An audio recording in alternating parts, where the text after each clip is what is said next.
The woman lay naked on the operating table, her body partially covered by sterile cloth, with only her face, chest, and legs exposed. The doctor inserted steel needles into her skin, following the pre-designed contours of her face.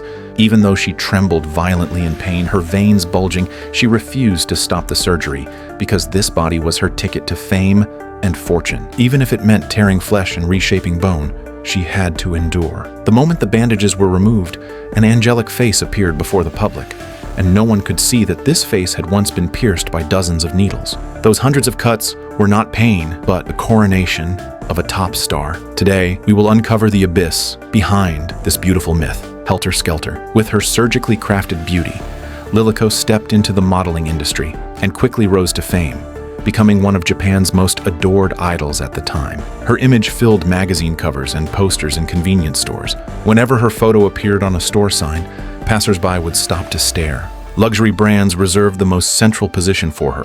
Designers held up their latest collections and begged her to try them on. She became the focus every camera competed to capture, and young girls called her the idol who had stepped out of a picture book. But behind the adorable and charming public image, there was a hidden side no one saw. When sharing the stage with stars less popular than her, it felt like workplace bullying, as if they were too afraid to steal her spotlight. Just because a report did not include her solo photo, she would fly into a rage and mercilessly scold her assistant Michiko. Sometimes, if the water Michiko brought wasn't at the right temperature, she would spray it all over Michiko's face. Lilico had a wealthy boyfriend, and every time Takao came to visit, others would quietly disappear and guard the door for her. When she was with him, she seemed to enjoy more the feeling of a man bowing to her than actual love or intimacy. It wasn't about romance or passion, but about the thrill of control. At night, however, she would willingly give herself to producers in exchange for more screen time. Lilico was long used to these games, viewing lustful men only as stepping stones, while her flawless looks and body became bargaining chips. After the producers left, she would immediately call her manager Tada, reporting as if she were answering to a madam. But Lilico didn't realize a true crisis was already upon her. That night, as she admired herself in the mirror, a casual lift of her hair revealed a dark spot on her forehead. The side effects of plastic surgery were undoubtedly the greatest threat to her. Her makeup artist also noticed the spot and mentioned it to Tada. Yet Tada reacted with unusual indifference, as if she had expected it all along. She told the makeup artist that the only original parts of Lilico's body were her eyes, ears, and private areas. Everything else had been reconstructed. But Tada didn't care, because beauty from surgery, like youth, fades away. And when it does, she could simply create another Lilico. The makeup artist was horrified hearing this, but as he tried to make an excuse to leave, the shrewd Tada successfully silenced him with an expensive diamond ring. The next day, Tada brought the heavily disguised Lilico to the clinic for repair. The director checked her and calmly said another surgery would fix it. At that moment, a woman downstairs screamed Lilico's name at the top of her lungs. Her entire body was already covered in dark spots, consumed by the same side effects, but the nurses blocking her only repeated mechanically that another surgery would solve it. Unable to accept her monstrous reflection, the girl ultimately chose to end her life. In fact, the police had been investigating this illegal cosmetic clinic, and they discovered that it had always used transplant methods, implanting other people's organs, skin, and bones into the muscles. Those who underwent such surgery would need constant maintenance for life. Otherwise, their bodies would reject it, and the cost was something ordinary people could never afford. Those who strayed onto this path burned out as quickly as falling stars. After repairs, Lilico once again returned to her radiant self, dazzling in media appearances, overwhelmed with work offers, even earning the title of fashion queen. Before her fans, she was sometimes cute and lively, sometimes elegant and noble, enchanting them endlessly. But behind every perfect moment under the flashing lights was the silent scream of a body eroded by medication. Ever since the first dark spot appeared, Lilico grew increasingly paranoid, obsessively inspecting every inch of her skin each day. As more spots spread across her forehead and cheeks, she spiraled into twisted self-destruction. Her body was like an overused machine, emitting a piercing alarm. She unleashed her fear and anxiety, forcing Michiko to praise her beauty again and again. To fill the void left by fading looks, she seduced Michiko into kneeling before her. She reveled in this worship, but once Michiko lost value, she was kicked aside. One day, Lilico's younger sister Chikako, who lived in the countryside, came to visit. Since Tada had signed Lilico, she had cut off all contact with her family. Lilico cherished this chance to be with her sister, finally able to drop the disguise and be herself. She confessed she didn't want this life anymore, admitting she had no real acting skills and her singing was awful. But when she looked at Chikako's natural beauty, she still advised her to get surgery too, saying only by being pretty could she be strong. After saying goodbye to her sister, Lilico once again gathered her courage and walked into the operating room. The surgery was done without anesthesia, letting the steel needles pierce through her body as she struggled in agony, her legs tightening, her muscles trembling. But for the sake of beauty, she clenched her teeth and endured. When the surgery ended, the spotlight once again lit up for her, and Lilico welcomed the reward that belonged to her. Surrounded by fans, the pain of surgery and the side effects of cosmetic procedures no longer seemed unbearable. But what she did not know was that the police had already taken notice of her. Tada knew beauty created by surgery could not last long, so she had already found Lilico's replacement. Kozue was tall and striking, her looks no less than Lilico's, and most importantly, she was completely natural, free of surgical after effects. As Kozue quickly rose to fame, everything that once belonged only to Lilico was split in half. In commercials and variety shows, Kozue's radiance gradually overshadowed Lilico, making her seem like nothing more than a backdrop to highlight the new star. On some magazine covers, Lilico's spot had even been replaced by Kozue. This was something Lilico could not accept, and to preserve her beauty and her status, she began to increase her dosage of drugs. But instead of improving, her mind grew increasingly clouded under the influence, and every day she needed sedatives to keep her emotions under control. Her fall from the top was inevitable. Even worse, she received the news that Takao was getting married, but the bride was not her. Lilico furiously confronted Takao, demanding to know why, but he dismissed her, saying someone like her could never be his wife, shamelessly adding that she could still keep an ambiguous relationship with him. Takao's attitude drove her into a frenzy, and to prove her beauty could still make men submit, she went to Michiko's home and seduced Michiko's boyfriend Shin right in front of her. Faced with the embrace of a superstar, Shin could not resist. But when Michiko saw her boyfriend's intimacy with Lilico, she sat frozen on the ground. Her obsession with Lilico had reached madness, so even when Lilico did something so cruel, she chose to silently endure. After that, Lilico even played a three-person game with the two of them. But she clearly had her motives.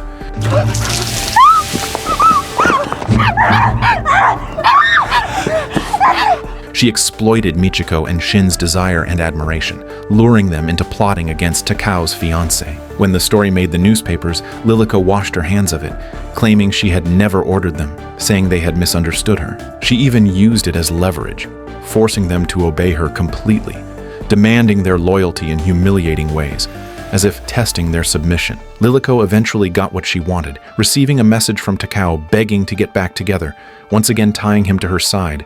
But the good times did not last, as soon after another girl ended her life because of a failed surgery. And so, Lilico became the perfect target for the police investigation. When prosecutor Asada confronted her, she pretended to be clueless, even trying her old tricks to seduce him. But Asada was unmoved, calling out her real name and bluntly exposing her dark past and surgical history.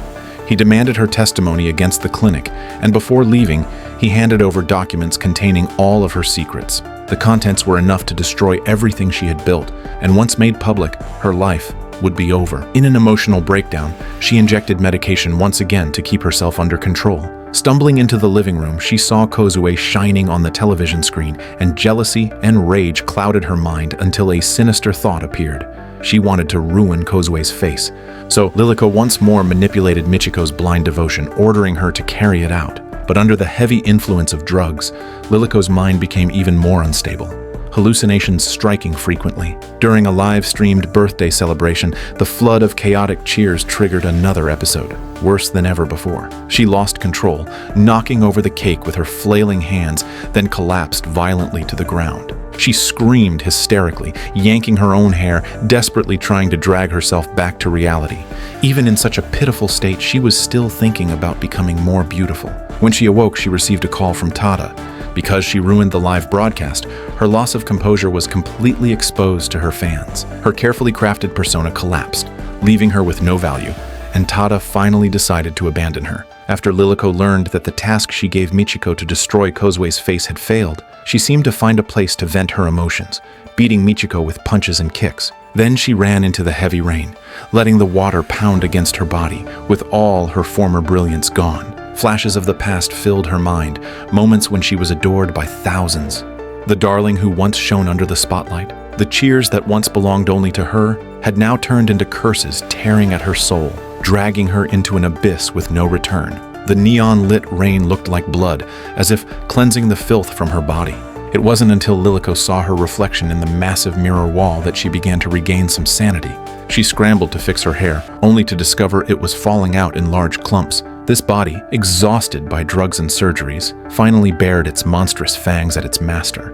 Meanwhile, as Michiko cleaned up the chaos in the room, she stumbled upon photos of Lilico before her surgeries. The moment she saw them, an overwhelming sense of contrast flooded her heart. But Michiko's love for Lilico had long surpassed beauty itself, and as her assistant, she felt she had to fight for more attention for her idol. So she photocopied Lilico's surgical records hundreds of times and mailed them to major newspapers. Overnight, the goddess's myth of beauty was shattered. Reporters crowded outside her home, desperate to capture the first scoop after her downfall. The thing Lilico feared most had happened, yet when it finally came, she felt a strange sense of relief. The worship of the public instantly turned into venomous ridicule and mockery, and she became cheap gossip for young girls. Her before and after surgery photos were published in the newspapers as comparisons, and people frantically dug into her past. At the same time, dark blotches began to spread across Lilico's skin, like ugly cracks crawling across the surface of fine porcelain. Tada was no longer willing to spend money on her looks, instead telling the makeup artist to cover the flaws on her body with thick layers of foundation. To salvage the company's reputation, Tada prepared a speech for Lilico to deny the scandals at a press conference. Tragically, even at that moment, Lilico still did not know whether she had ultimately brought profit or loss to the company. She realized she had completely lost her value, and ironically, this press conference might be the last highlight of her career. So, she made a bold decision. Facing countless flashing lights, she slowly stood up, raised a dagger, and stabbed it into her own eyes, which had once captivated millions. Blood splattered across the white backdrop and stage. The cameras froze for a second, then flashed even more frantically. Countless red feathers drifted down, as if mourning the end of Lilico's era. Her act caused an uproar. Some said a fallen star should simply be forgotten. Others believed Lilico never truly existed. She was a demon who could return from death. Teenage girls even began to worship her, believing that praying to her would give them double eyelids, or that slipping her photo into a notebook before exams would guarantee they passed. But within a few days, Lilico's story faded into silence, leaving behind only scattered discussions filled with mockery. Yet some still quietly followed her footsteps, continuing down the path of chasing beauty. Not long after, prosecutor Asada encountered Lilico's younger sister in the bustling city. Now her appearance had also changed, even looking somewhat like Lilico from before. The once innocent eyes were now hidden beneath stylish makeup. Cosmetic surgery had already become a trend, and while one Lilico had fallen, countless replacements were being born.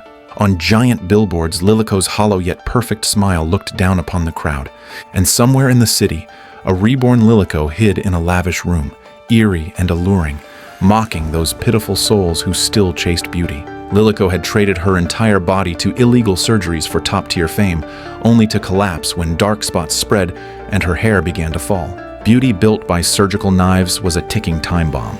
It demanded endless maintenance, and once it collapsed, it also shattered her sense of self. The medication she swallowed and the surgeries she endured to preserve beauty ultimately turned into blades that cut back at her. When the all-natural Kozue appeared, her very existence was a denial of those who relied on cosmetic surgery. The company discarded Lilico the moment she lost control, exposing the cold truth of an industry that only valued appearances, not souls. In the end, after Lilico's self-destruction, she was quickly forgotten, yet many still rushed to walk the same road. This proved that when beauty becomes the only currency for survival, anyone could become the next Lilico. That's all for today. Thank you for watching. See you next time.